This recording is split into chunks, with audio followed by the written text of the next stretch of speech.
In sports, the scoreboard doesn't tell the full story, but Netflix does. Stories about dads who happen to be world-class quarterbacks and a battle for the heart, soul, and direction of the multi-billion-dollar business of F1. Whether you're a diehard fan or you're brand new, Netflix has the stories for every type of fan. You can watch these incredible sports stories like Quarterback, F1 Drive to Survive, Untold, and many more now on Netflix.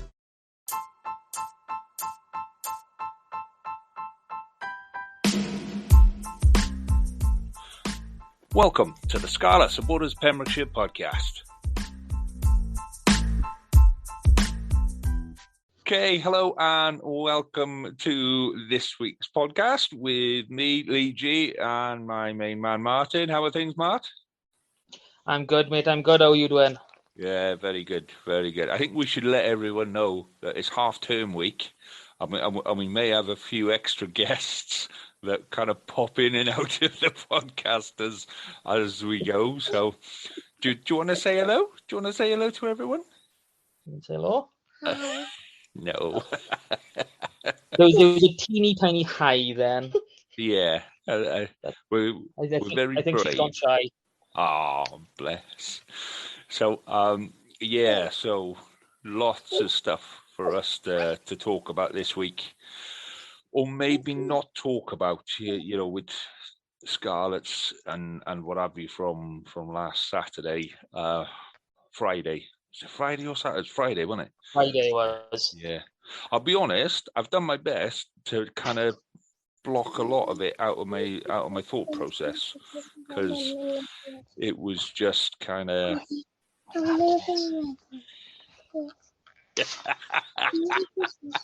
Stop! Come on, man. You've had this before, so it's just funny, mate. It's funny. Just for reference, even some type of lacy thing for me to do a bow in her hair later. That's not for your hair, then. I don't even know where it come from. No, I don't even know where this has come from. It's just a nice pink ribbon from the looks of it. She just pulled it out of somewhere. Yeah, I think it would suit you, though. Later. I think get the hair in a ponytail. I think you'd be sorted, man. It is in a ponytail. But with a nice pink bow, I think that would look a bit like suit Matilda then, won't I? We'll have to record the video on this before long. I was thinking of doing that. I was thinking maybe we do like a live one during a Scarlets game, but maybe when we're playing a bit better. Because, getting so back in a couple of years then, is there? Sometimes it feels like it, doesn't it? It does feel like it. So, I couldn't make the game last Friday again. So what was the atmosphere? I was surprised, to be honest, to see that many people inside the ground. I know we'd said last week, let's try and fill the ground, and I was fully intending on going, and then just couldn't. So I was quite surprised to see. I know it wasn't anywhere near where it could have been, but I was surprised to see anyone there, to be honest. Well, I didn't make the game either. The wife had planned a weekend, not too far away, but away. So she dragged me up on Friday, and I was like, I was kicking and screaming a bit, but kind of glad in the end after I saw the result. Mm. But from watching it, it did look like there was a fair few there. I mean, I don't think it was quite 7,000, but I'm sure I've seen somewhere on Facebook or somewhere that there was around that many there. Which, even with Dragons playing as well as they're playing, they're only just starting to touch 6,000 people in the ground. So it's at least there are a few people still there. So, what did you make of the game then, mate? What did you think of it? I mean, I didn't manage to watch it live, so I saw the result before I watched the game, and I was quite disheartened before I turned it on. But I didn't think it was as bad as I was expecting it to be. Mm. I mean, we were well managed, but there were a few moments of joy to pick up. Like, our try was pretty nice to look at. Mm-hmm. And no one really, fully capitulated down. They were still there. They were still giving it their best all the way through. Mm. And I think that's been a massive change this season, just seeing the boys fronting up for the full 80. Yeah. I think we made the most breaks, most clean breaks, most line breaks in the URC last weekend. And I think that's kind of... Do you need to Can you go hear see that? it? Yeah. Oh my God.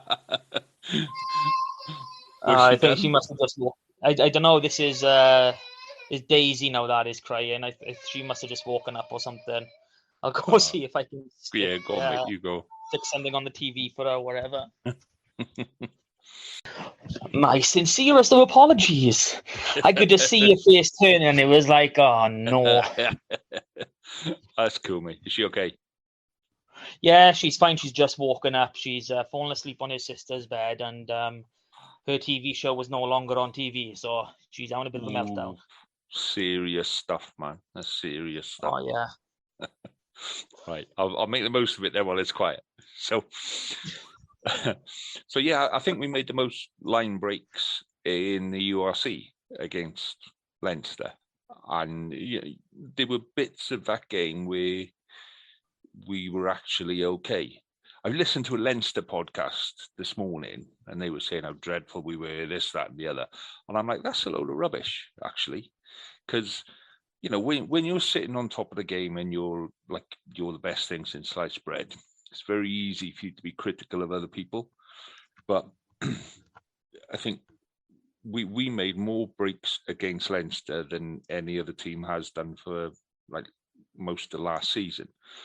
Our problem was in finishing them, and it was the same as the week before. We were throwing passes, they would go on the floor, we were knocking it on, and we just weren't sustaining enough pressure.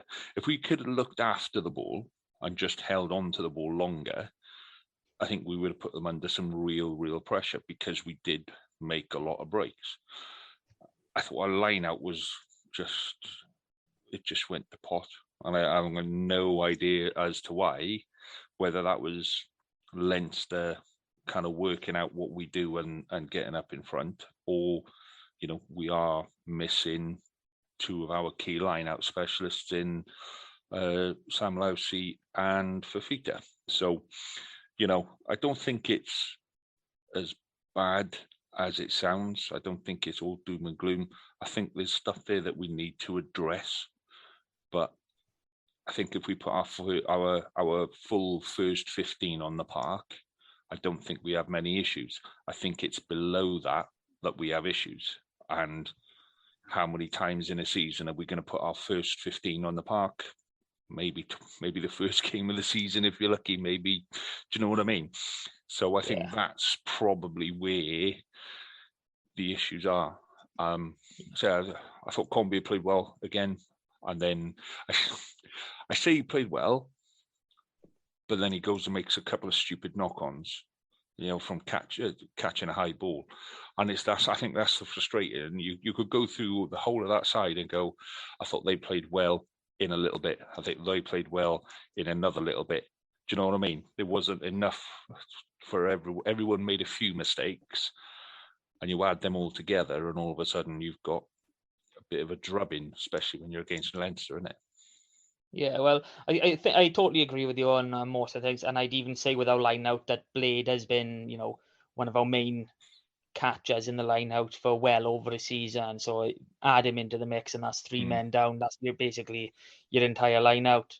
And I mean, if you look on paper, we were better than Leinster in a lot of stuff. Like you said, you made more clean breaks. We beat more defenders. We actually had better territory, which I was quite surprised to see, after watching the game. And it is just, silly mistakes, us breaking it down. But we apparently got over 10 plus players returning from injury over the next month. And I know we've seen a couple of players come in for Llanelli RFC on the weekend. I know so Dan Davis was back playing again. So hopefully we'll get a bit closer to our best 15. But my main issue at the minute is, we seem to be a bit non-existent in attack. We seem very one-dimensional. The only times the ball ever seems to go wide is in a sort of transition play, where the only option is looking up, oh, we've got to go wide. And we're just not doing that from straight phase play. We're not stretching defences. We're keeping them way too narrow. Yeah. And hopefully having our new coach come in will improve that when we come to see it in South Africa now at the end of the month.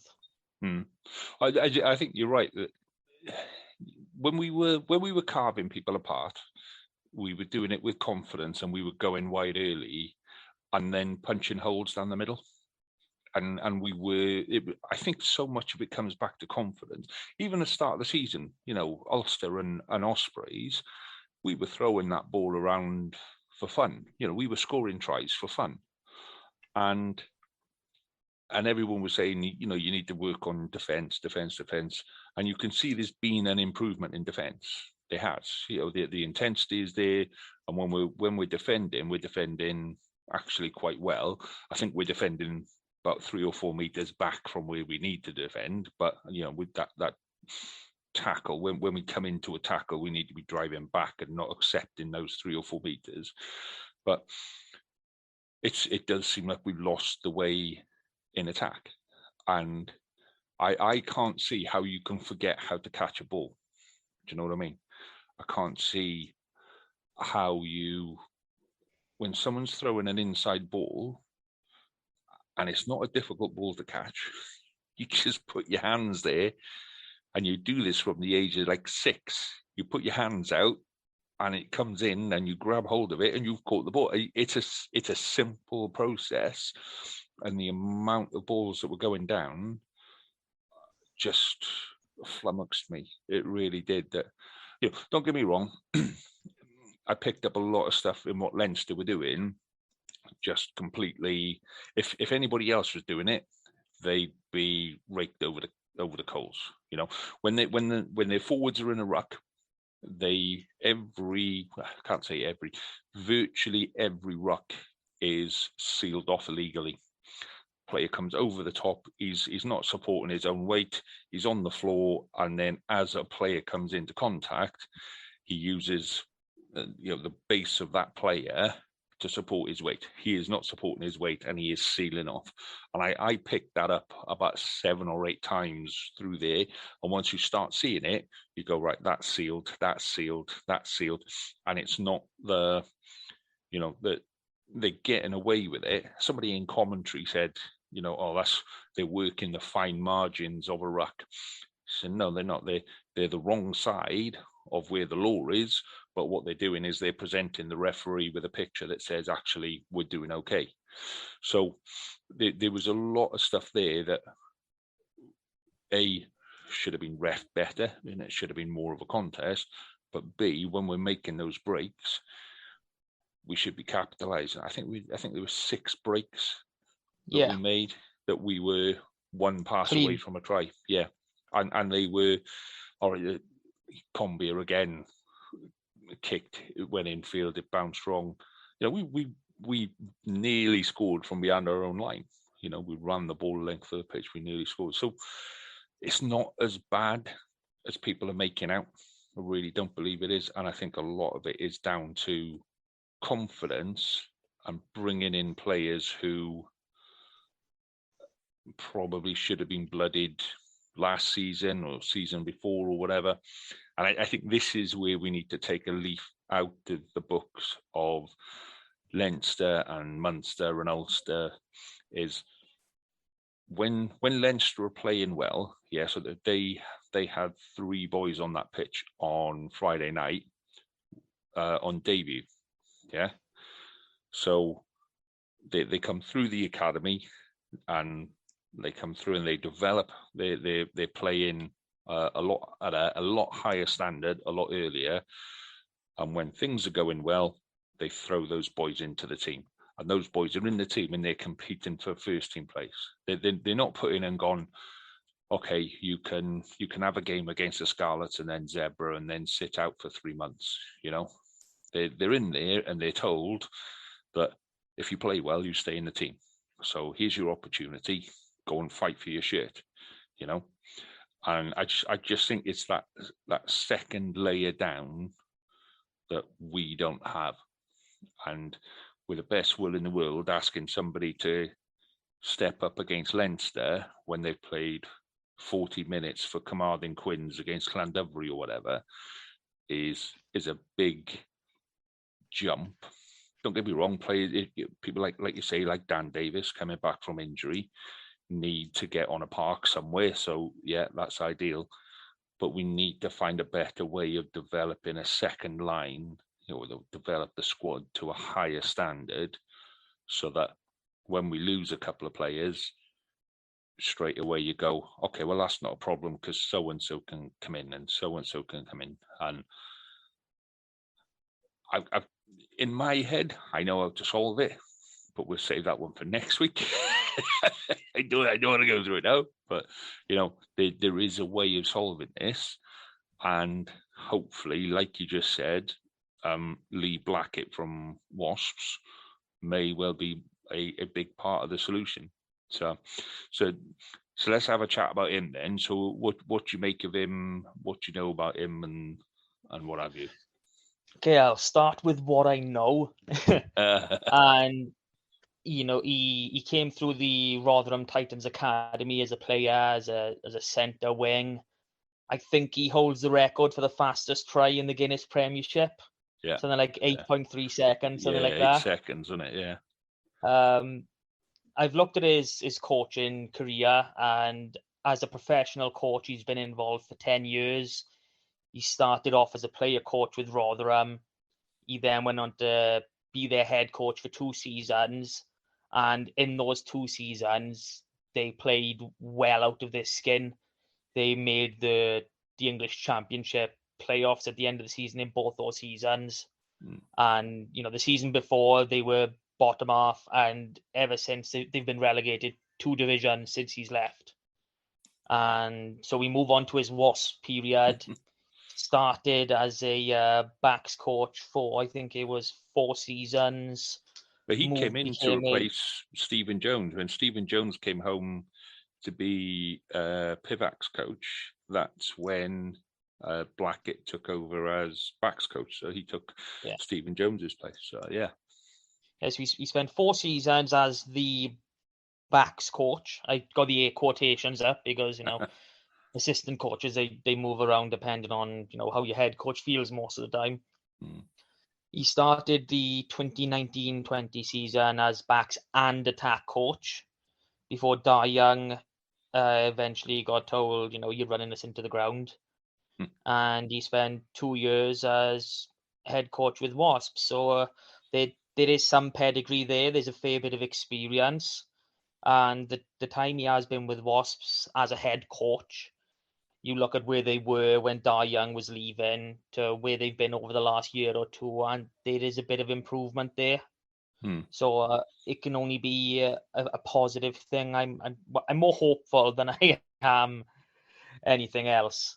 Yeah, he's supposed to. From what I've heard and what I've been told, the boys are off this week. This is their week off, and he's going to be joining up on Monday. So I think he comes in. Yeah. Isn't he coaching Barbarians this week? Supposedly. Yeah. But I if he's gone from Wasps being, no job to because I know the Barbars are picking a lot of Wasps and Worcester players because they're out of work. Yeah. But if he's going to turn and say, look, I've been given a job here, he's going to take the year-long job because that's what I've been told it is. It's just till the end of the season initially because, Wasps might return for next season. I think the expectation is that Wasps get relegated to the championships below the Premiership, innit? Yeah. So they get relegated down there, and then they want to pull a lot of their players back and coaching staff, which fair enough. That's how they want to do it. So I actually think when he does join us, I hope he does make a real positive impact, and he does kind of enjoy just being. It's difficult being a head coach, and then everything goes bump around you, and then you've just got to take whatever's on offer. And for us, that's that is assistant coach, and it's the gap that Di Flanagan left when he went to Dragons. And I actually think having a head coach in there with Dwayne, let's not forget he's still learning the ropes as head coach and still trying to be an attack coach, because that's what he's had to do. So there's an element there of he's still learning the ropes, and having an experienced person come in with him, I think might be just what he needs right now, where somebody can go, do you know what, just leave me do that, I'll sort this. Somebody to sit there with him and go, right, let's have a look at where we are. Let's go through the video with a cup of coffee, just me and you, and let's just have a chat. Do you know what I mean?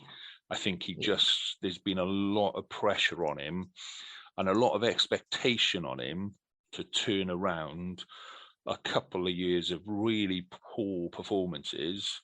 That was all put on Dwayne's shoulders, and he kind of went, yeah, we'll do this, because that's the kind of person he is. He said, yeah, and we're going to turn this around, we're going to do it. So I think having a bit of reality mixed in with it, that actually we need to do something a bit better, a bit different. There are a lot of Wasps players around at the minute, and until the WRU get their fingers out and sign the agreement for next year, nobody's allowed to sign them. That's why Dan Thomas has gone back and things like that. We're not allowed to sign players for next year. So I think he's going to be a positive. I hope it takes the pressure off Dwayne to allow him to just go and do what he needs to do, because it just feels like wading through treacle for him at the minute. And the amount of supporters who are not supporting, it's unfortunate, but there's just so much good stuff that could be there. And rugby nowadays it's a game of very fine margins. I say that when you look at the figures for the Leinster game, when you just put those figures down on a piece of paper and ignore the score, you go, that's a close game, because everything, it was really close. And if anything, you go, Scarlets should have edged that one. I think we had like 15, 16 penalties, something like that. It was, we give 16, they conceded 15, so there was literally nothing in it. Yeah. But you'd still look at that and go, if you're forcing 15 penalties out of Leinster, then, you're doing something right. So I don't think it's going to be a massive turnaround, because we're working in such fine margins. Like I say, 6 passes could have resulted in tries on Friday night. And in which case, we're how did Scarlets hammer Leinster so much? Those are the very, very fine margins. And I think it's really easy for people to sit there and slag people off. It's not so easy to actually do something about it. So I'm hoping this is the turning point. I really am. I'm hoping this is that point where everything starts to click. Like you say, we'll have, I think they said 11 players plus Fafita and Lousy back by the end, didn't they? Yeah, I'm really looking forward to this South Africa trip. And I say that knowing we've lost 6 of 7 games, just because I know that mini core of internationals is not going to be with us. So we are going to be forced to play some young boys and take some younger players out there for that experience. Mm-hmm. And with the addition of Blackett coming in, I'm really hoping that, we just see a bit more fire. Just someone stepping up and taking that opportunity. Like you said, with the Leinster boys, they're told, you play in this game, do well, the shirt's yours. And I'm hoping we have a bit more of that mentality going down to South Africa, because it doesn't matter which two teams you face. It's not an easy task. Yeah. And I think that from a scheduling point of view, we've got is it 3 weeks now? We're 3 weeks without a game, and then we go into 2 weeks in South Africa, isn't it? That's a long training period, if you like. That's a long period to just have the boys together, and then you go on a little mini tour where you've got 2 games. You know what I mean? It's from our point of view, I think this has come at just the right time. If I was the Dragons, I'd be a little bit annoyed because you spent finding form. 4 seasons waiting for a good run of form, and then you have it, and then straight away you have 3 weeks off.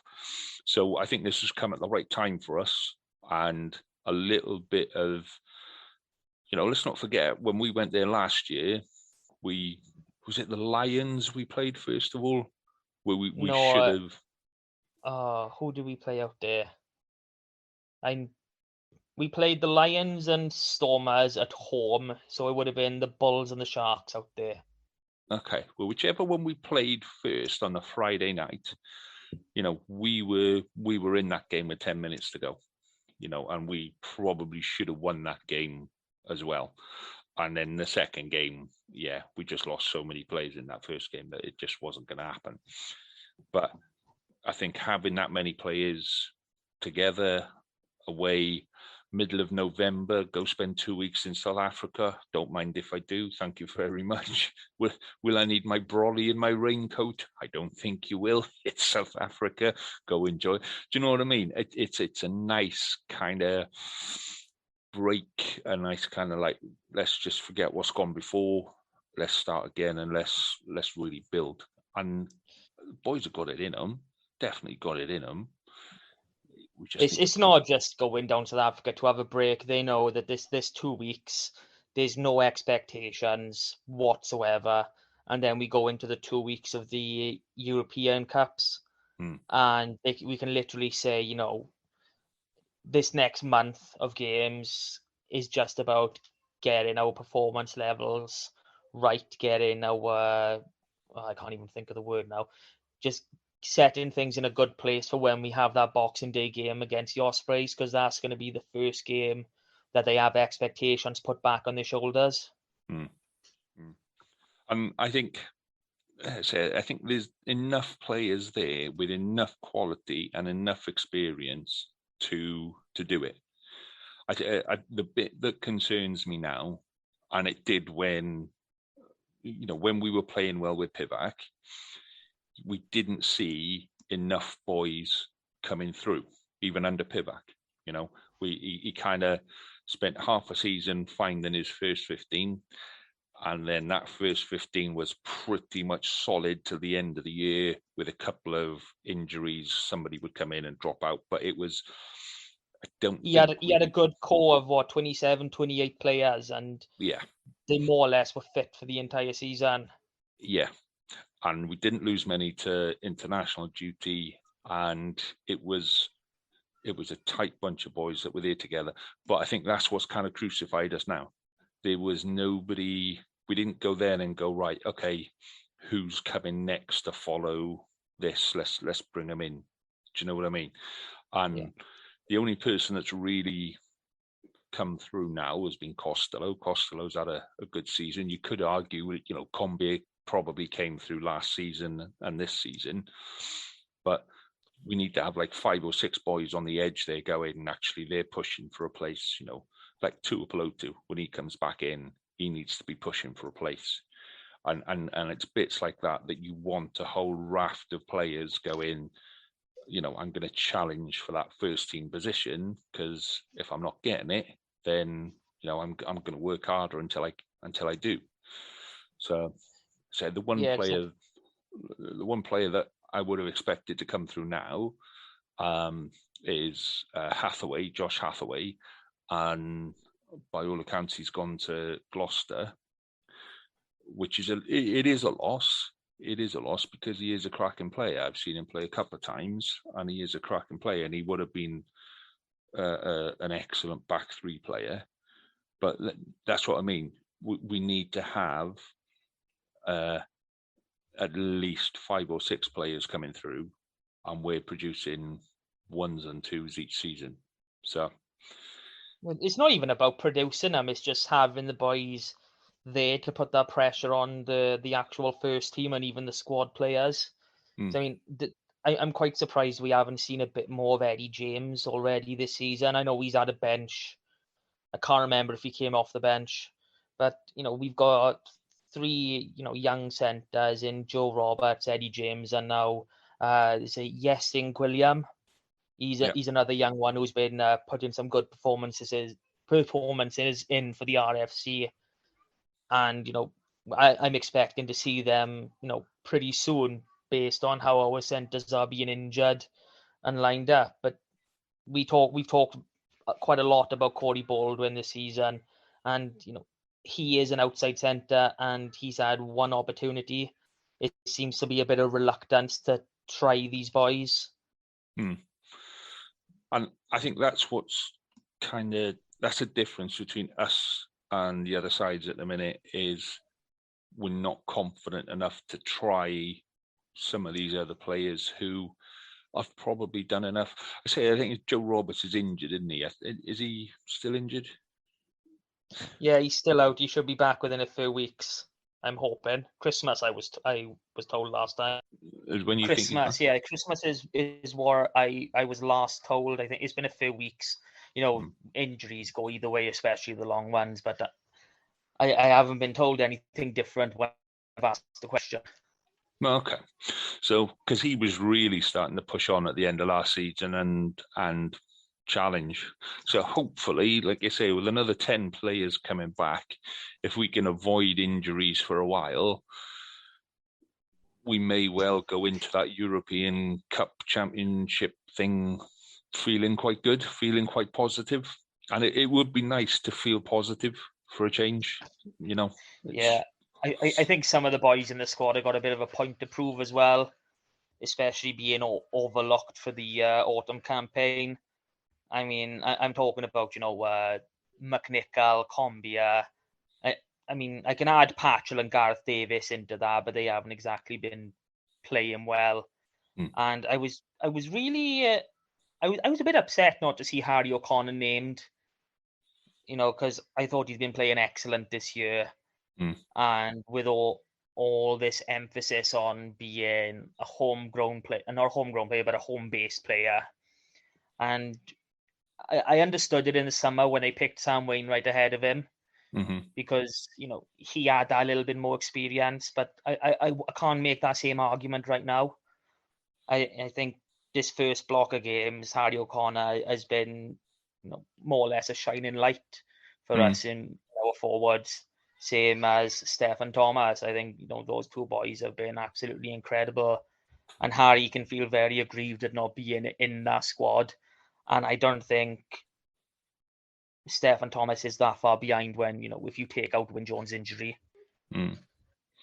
Well, see, I made the bold prediction that O'Connor will be our mainstay by not the next World Cup, but the World Cup after this, the 2020. What year will be in that one? I do. I think he's going to be, because he's still young and he's holding his own already against some big players. This is why I like the South African kind of experiment, if you like, in the URC, is we're putting young boys like Harry O'Connor up against some big lumps and actually finding out really quick that actually he can do the business, he can cope. So, I think there's a lot of positives there. There's a lot of players coming back. Go on, what you got now? Go on, what you got? This is just a side point. For anyone who likes the Rugby World magazine, there's actually a little article on Harry O'Connor in this month's edition. So if anyone likes Harry O'Connor and fancies having a little bit of a read, it's a nice little article on him, because he's saying that he didn't start playing until he was 13 years old, which is pretty impressive for a prop, like. Yeah. And he says he wanted to play on the wing. And, typical prop then. So, we see how that one's turned out. And he's put in here what are his goals for the season. and is just to play as many times as he can for the Scarlets. And I like that when a player talks like that. Yeah. Well, let's say Combia made 50. Was it his 50th on last Friday? And that's come up quite early for him, because it's only really 3 seasons he's been there, or first season he was there or thereabouts, and then last season he was really starting, and this season he's really put his foot there, so to come up to 50 already, the boy's playing a lot for the Scarlets and getting the experience, and I think O'Connor will do the same thing. He will become our mainstay, and we just need to build. We need to find more players. Well, no, we don't need to find more players. We need to create those players. We need to find the players with the potential and develop them ourselves, because that's the way the game's going to be in future. We won't be able to bring these big players in. It'll be all homegrown stuff.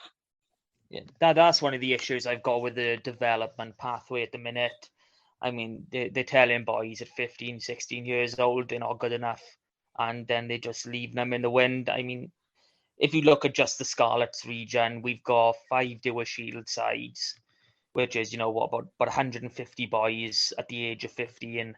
And then that goes straight down to 60 at the age of under 16. And the rest of those boys, they're not given anything to work on. They're just told you're not in. That's it. I know that's amazingly disheartening for a kid, especially. And, as you would know, as anyone would who's played rugby, you don't really find out how good you can be till you're about 22, 23. So to tell that to a kid, at 15 years old, you're not good enough, and then leave them in the wind, it is disgusting in my own view, and it's something that needs to change massively. And I think that comes down to the quality of coaches, and to a certain extent, the facilities. And I've been banging on about this since I was a coach. So I was a level 2 coach, and I was coaching under 13s, under 14s. And my parents, the parents of my boys, were always on about, it didn't matter what the weather was, Lee was training. We literally had one training session where you could not see the other end of the training pitch. We were the only people on the pitch. And I was like, no, we train. And then we were playing against boys that were training. They had indoor training. They had their own gym. They had, do you know what I mean? I had to go out and I had to try and get sponsorship from local gyms. Can I bring my boys in? Can you get them, show them a couple of bits? I had to try and get them doing other bits and bobs. And I think we need a whole root and branch approach. We'll talk about this when we talk about, the local game as well, because that's where these players come from. But there needs to be more quality lower down the system in order to support the quality at the top end. Because you like you say, if you get told when you're 16, when you get to 16, they tend to select backs at 16 and forwards at 18 or 19. Yeah, and then the forwards they're attached players in between 16 and 18, and then when they get to 18, 19, they kind of go, okay, you're in or you're out, sort of thing. And I think the support that goes around players at the minute is very parent-based. It is all about, if you're lucky, like we've been quite lucky, where my job allows me to be quite flexible. So if my boy needed taken somewhere during the week to do fitness tests or skills tests, or we needed to go to a training session with somebody, do you know what I mean? My job allows me to flex around that, and we've got cars, I can go. That's not a problem. If you're not on if you haven't got a job like I've got, and you haven't got 2 cars, you're screwed. There is no way of getting your boy up to Cardiff to do fitness tests. There is no way of getting your boy to Parker Scarlets to, for half-term assessments and stuff like that. And we miss that sometimes, that actually we're focusing on the boys who've got a good system around them already, and they're the boys that'll go into Scarlets Academy, and a lot of that is luck more than anything. Like I say, I got this job because, well, when they offered it to me, but the job that I was doing before that wasn't this flexible came to an end, and it just happened to be this one popped up, and I went, oh, okay, can I have that job? Yes, you can. So it's not one of those, if I'd have gone somewhere else, and my boy wouldn't have had that support network to go and do what he's done. So when we talk about how we develop players, I think we need to talk about more how we do it in depth, how we support coaches, how we support clubs, how we support players, and we need to start thinking out of the box. Because you look now at Cardiff, right? So a lot of that Cardiff team now are coming through the two Cardiff colleges, Cavac and the other one, whatever the other one is. Yeah. So they've got just shy of about 500,000 people, I think it is, living within 20 minutes of their training grounds. Yeah. Scarlets has got 300,000 people, but half of them are spread out over an hour away. So do you know what I mean? Getting a load of players together in Cardiff is a very, very different prospect to doing that internationally. And we need to go, do you know what? We need to put something in place that's different for the Scarlets region, because we're different to, Swansea is, I think they've got 300,000 within 30 minutes of the training facilities. And they got the infrastructure with the bus routes and the trains to get into the Liberty pretty easily. I mean, I don't even know what the closest train station to Park of Scarlets is. That's the reality what you're looking at. Yeah. And so speaking to someone, my boy had to come down. So my boy's in Hartbury. He had to come down to Park of Scarlets on the train. So I had to go up to Park of Scarlets. Well, I had to go up to Lethley train station. Lethley train station is not very well signposted at all. I was parked in the car park, and I did not know I was in the car park. I thought, it's around here somewhere. I'll just pull in. Yeah. Sat-nav had completely given up on me and kept telling me to do U-turns. I'll just pull in here and I'll wait here. And I was trying to find sat-nav on my phone. Didn't have any. I know exactly signal. where you are, but I'm imagining you were sat on the other side where there's cash for clothes, and it looks like a dead lane. Yeah, that's the one. It's a lane. Sat there. There is a nicer, more clear car park the other side of the train station, but that's could not find it. So I phoned my boy, and he goes, "Look, I'll be there in a minute." And then the train came past me, and I'm like, "Oh, I've just seen a train. Oh, it's stopped." And he's like, "Oh yeah, I'm getting off. I can see the car." All right. So, these. I know it sounds stupid and stuff, but these are the challenges that we face as a region, or the Scarlets face, that you just don't get in. Like, if you want to go to Cavac, in Cardiff, I can tell you right now, you go into Cardiff Central Station, you come out into the car park, you walk across the car park towards the British Gas building, which you can see from the car park. You cross the traffic lights and you walk down there about 3 minutes, and you'll see everything on your left-hand side.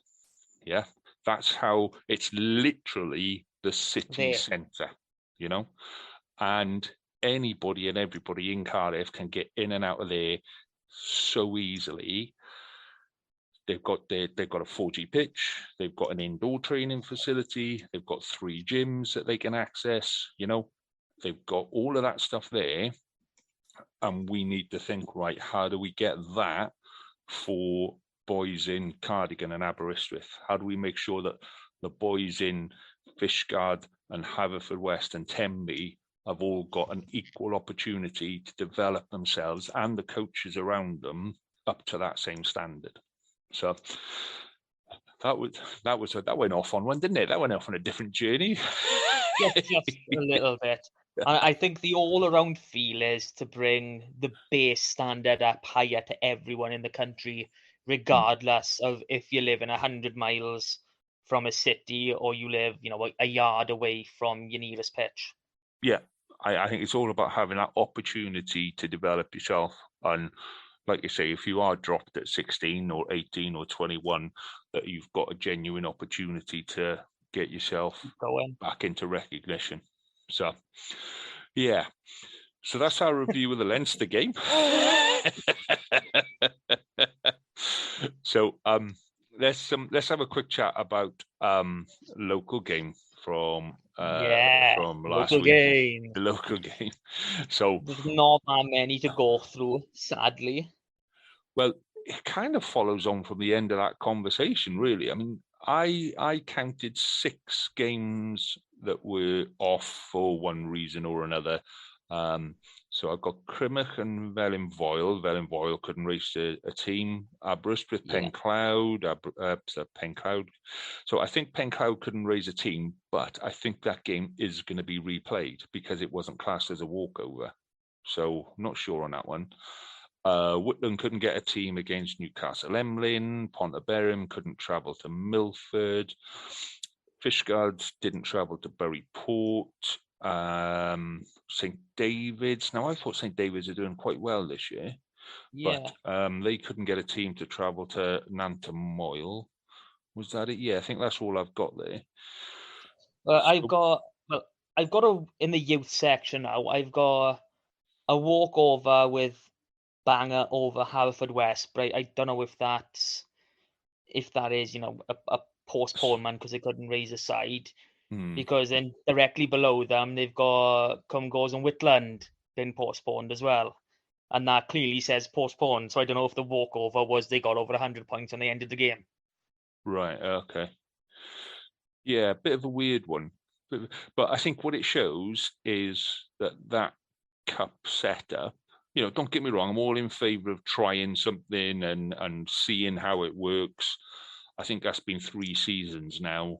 And the last weekend always ends up like this, where, you realistically... It's always the same. It's the teams that know they can't go anywhere. They're like, it's costing us money to travel here. It's not really going to do us any good. So why don't we just, knock it on the head, have a rest, and, we'll crack on next week and train in. But you've also then, you're risking players, you're risking injury. Like I said, there's the cost element to it, and unless you're going to treat it as a training game, as in we've got a couple of new players in that we want to blood into the team or whatever. Yeah, I think it's disappointing that these many sides, that many games are being lost, but I totally understand why. I totally get. I think it's a new mindset as well from, back in the days when we were playing and coaching, because we've had this massive lull with COVID, and there just seems to be a different mindset to playing a game now as opposed to a few years ago. Because I used to remember where we'd turn up even if we only had 12 or 13 boys, and we'd be going, look, can we either borrow a few of your players or can we play 13 on 13? Yeah, I know the WRU have put things in place to allow games to go on, even a 10v10, but it doesn't seem that that's the case at the minute. No, and it is one of those ones. I think there's a bit of pride in it as well, where if you don't want to take 14 boys away, knowing that 3 of them are youth boys that are playing up, knowing that you're going to get stuffed by 50 odd points and go and hoping that you get something out of the game. Do you know what I mean? So, yeah, I think with this cup competition, all well and good, they've had a go at it. It's not quite worked the way that they wanted it to, but time to maybe have a look at it for next year and go, right, okay, what do we take from this and carry on with, and what do we not? go forward with. Do you know Like, what I mean? I did like the idea, like maybe not so much the group stage idea, but the idea of having, more than one cup game, knowing if you lose, that's not the end of it. Like maybe if obviously they've separated absolutely everything now, which is something I don't like. I don't like the fact that, your lowest team can't play someone like, your Pontypridd, your Cardiffs. No, can you imagine if a first round game was St. David's versus Cardiff? That would be absolutely awesome. And then You know what us I mean? trying to tell Cardiff that they got to go in fancy dress. Basically, but you know what I mean. We don't see those games, and I think it'd be a good idea if they just blocked everyone in together, and where they've got the cup, the plate, the bowl, the shield, however many different names they come up with, just work it out from that way. Like round one winners carry on, the losers go into the plate or whatever it is, and do that for the first few rounds, just so they keep a few games going. Yeah, I think that there's. I mean, I totally see the relevance of having a Division 1, Division 2, Division 3 kind of tier. I get that. Oh, but you don't want no one getting absolutely smashed all the time, but it takes away some of the excitement. Yeah, I totally see the other side of it as well. Like you're saying, like when I played, I think my first game of the season, my first game in seniors was away in. I was right at the far end of the country. Literally, it was a full. That's why I played, because our first team number 8 back then was just like, I just can't be asked to travel that far. And I really enjoyed it. But then we went into the second round, and I think it was the third round back then where the big boys entered. And if we got through our second round game, we were going to play Neath at home.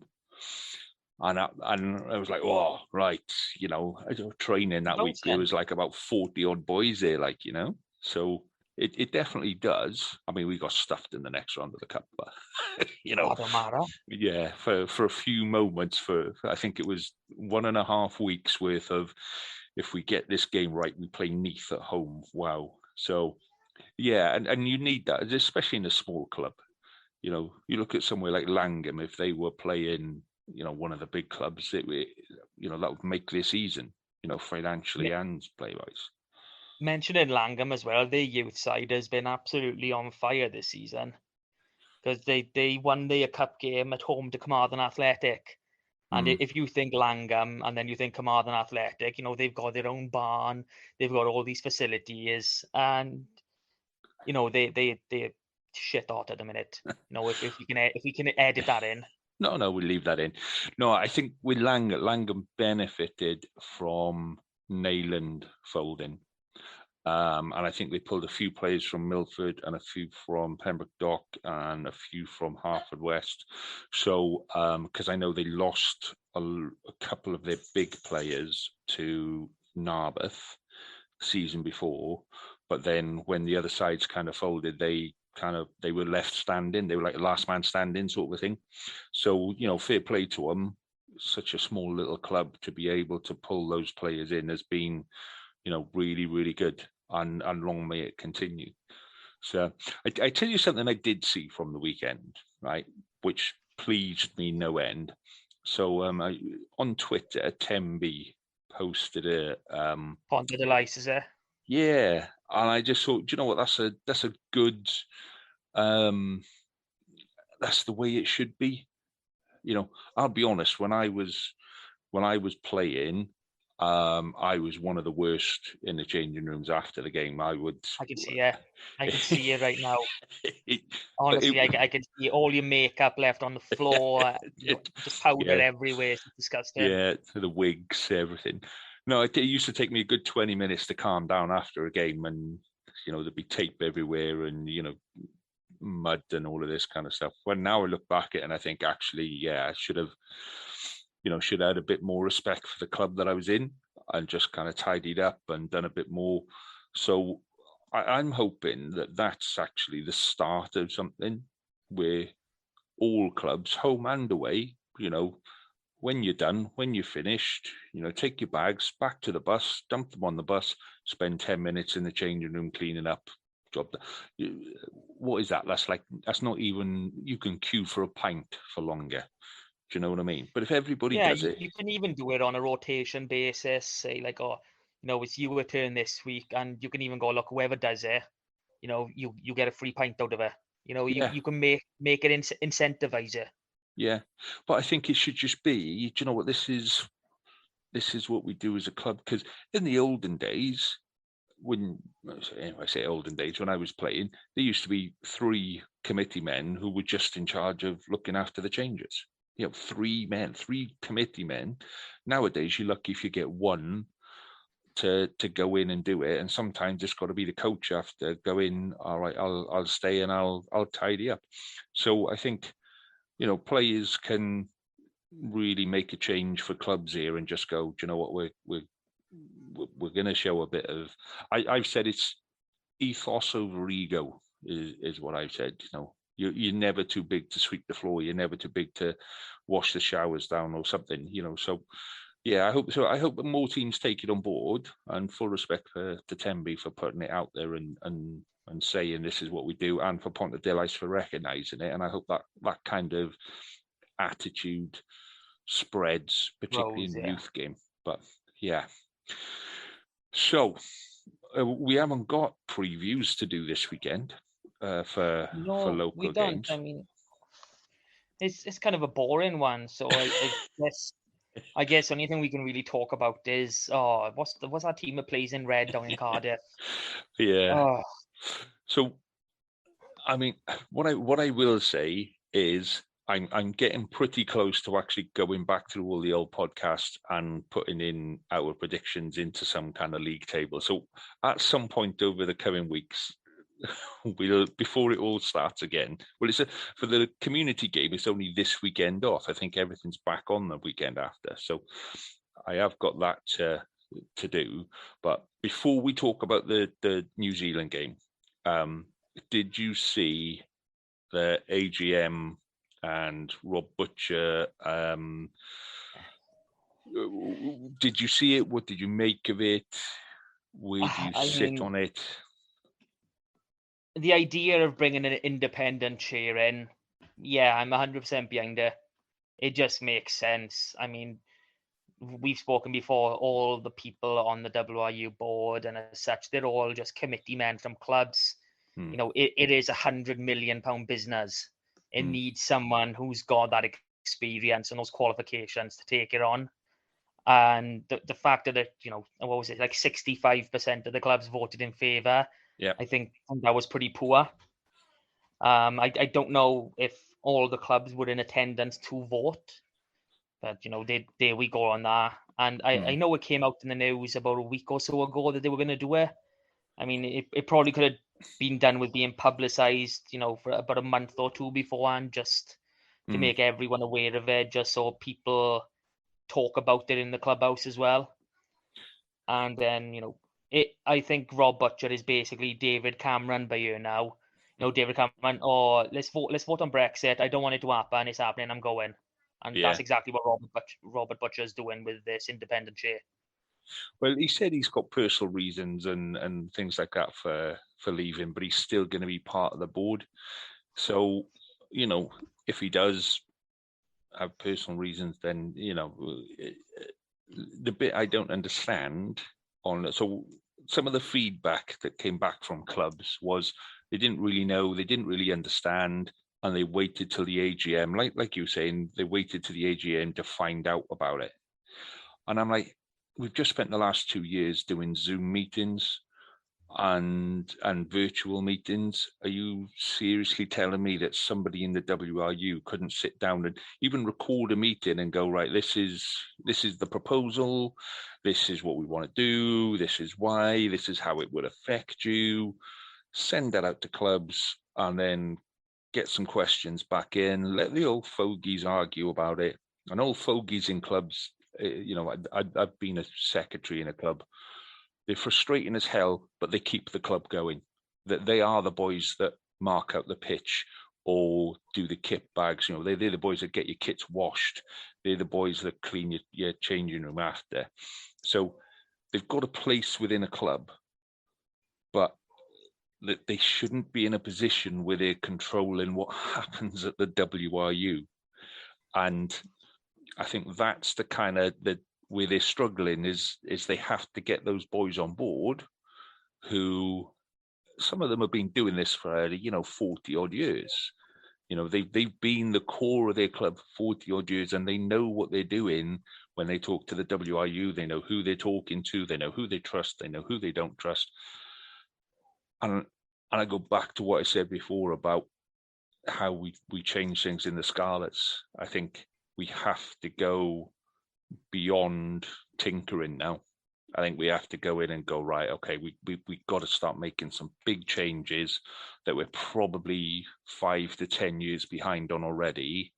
And other sides are making those changes ready for the next 10 years, and we're already behind. So we need to do some real big soul searching, and we need to have conversations, and we need to say to people, we appreciate the work that you put in at the club level, but club level, and if you're running Langham, for example, and you're doing a really fantastic job in and I'm not saying anything about the Langham boys, I don't know, I'm just using them because they're a small club, but you're doing a really, really good job at keeping a youth team together, and we want that youth team to go on and be your mainstay of your senior team. But that doesn't mean that you can control what happens at the Scarlets and at Cardiff and at WIU level, So we've all got a place, and we've all got a set of skills. Use your set of skills to do what they do best. And hopefully the WIU can put something in place where, if something is majorly wrong inside the WIU, people should be able to feel that they can express that and say, right, okay, that guy out or whatever. But at some point as well, you just got to go, like you say, it's £100 million business, probably more, and go and run it like it's a business. And I think that's where the struggle is people can't see, if this is £100 million business, why are we scrabbling around for, somebody to sponsor paint to do the changing rooms? Do you know what I mean? So I think that is where the WIU need to go, right, okay, this is how we need to restructure stuff from a root and branch approach, where there's so much stuff that the WIU does that it doesn't need to do, and it needs to just stop doing. And there's stuff that it really, really needs to do, like supporting those lower end clubs, but then going, we'll keep you going, but by the way, we're going to focus on that money is coming from the top end of the game, and to make the top end of the game prosper, we need to do things differently from the bottom end of the game. That's why I should be in charge of WIU, mate. The question is then, why aren't you? You've been a secretary. You should have stayed on, pushed for chairman. You could be getting elected to the councils, the district. Do it, mate. No, do you know what? My problem is I say stuff. I've got no tolerance with stuff at all. And sitting there and discussing, I know you've got to take everybody with you, but then there are some people that you just go, no, I don't need to take you because you're an idiot. And we haven't said that enough to some people. We haven't said to some clubs, actually, and I think this is why Cardiff struggles with the regional concept, with Ponty and Ebervale and all of that kind of stuff. Actually, this is the region, you're the club, this is the region, it's different, and there are some people there that just need to be not put in a place, but say, look, this is how it's going to be now. This is what the next 10 years is going to be like. And this is what you can expect. This is where we're going to go forward. And this is why. So that's my bit on why, I'm not saying it would have been any different with me standing up in the front of everybody and telling them, but we need to change. We desperately, desperately need to change what we're doing and how we're doing it, because it's not working for the top and it's not working for the bottom. So, that's the way life is. Can you hear my dog? Can you hear my dog Yeah, barking? dog okay, that's the question, you know. Yeah. Hang on a sec. Catherine, what are you doing? Huh? Is she? Oh, okay. Go on then. Just shut the dog up. Pick the dog up for me. Pick the dog up. My daughter's got a friend staying over and her mum's come to pick up. Have you shut the dog up? Okay. Anyway. Have you shut the dog up? Bark. Yeah, woof. Oh, yeah, take your cakes. They made cakes this morning. That's what you do when you're a 13-year-old. I don't know. I'm not allowed them. You can take your cakes on. I don't know. It's not fair. Why did then? Well, I allowed them. I allowed them to switch the oven on. So anyway, that brings us to the Wales New Zealand game. So yeah, we've got 5 minutes. Off you go. Tell me what you think. I honestly don't know what to think. I mean, we've got boys that haven't played in weeks coming in. You know, I think this is not a poor New Zealand, but one of the weaker New Zealands that could have been named. I mean, just the fact that, you know, Jody Barrett in the centre, Bowden at full-back. You know, and if I look in their front row, you know, De Groot and Lomax, they know their frontline props. I'd even say Cody Taylor's probably looking as though he's going to be stepping, you know, maybe third choice overall. Mm-hmm. So I think this one is there for the taking. I think there is an opportunity.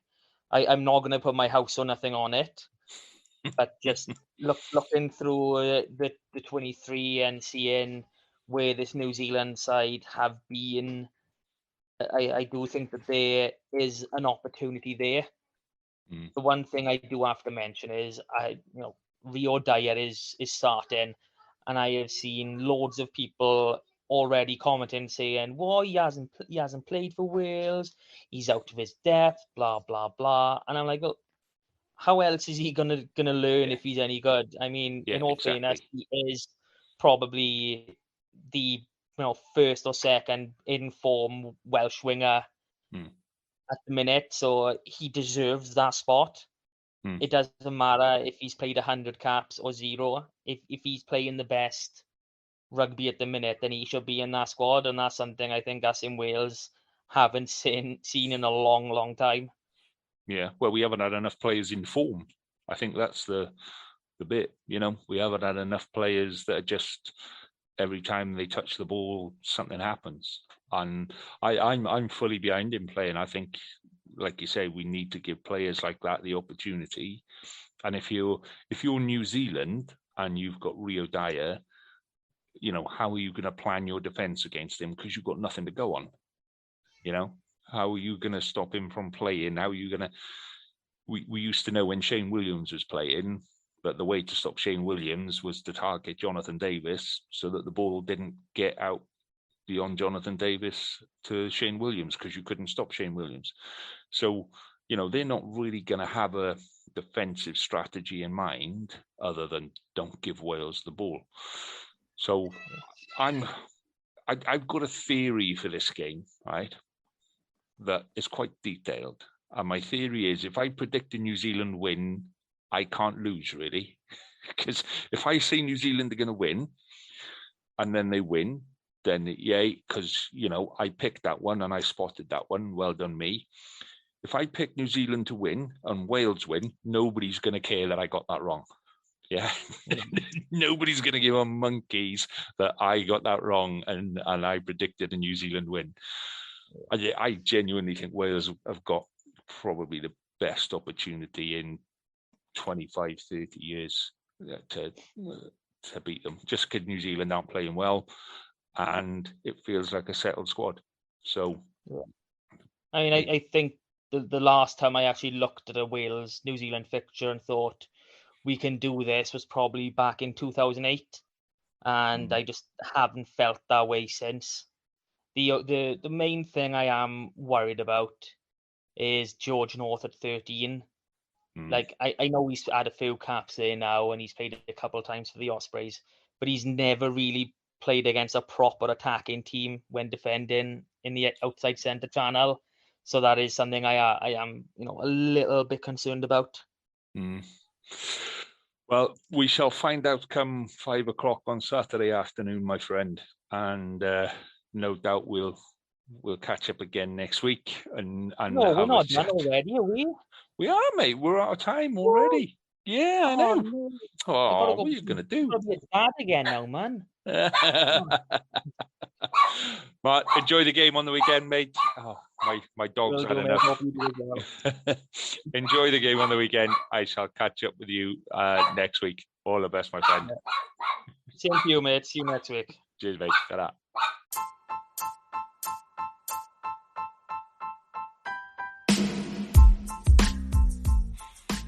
You have been listening to the Westerer is Besterer podcast from the Scarlet Supporters PEMS team.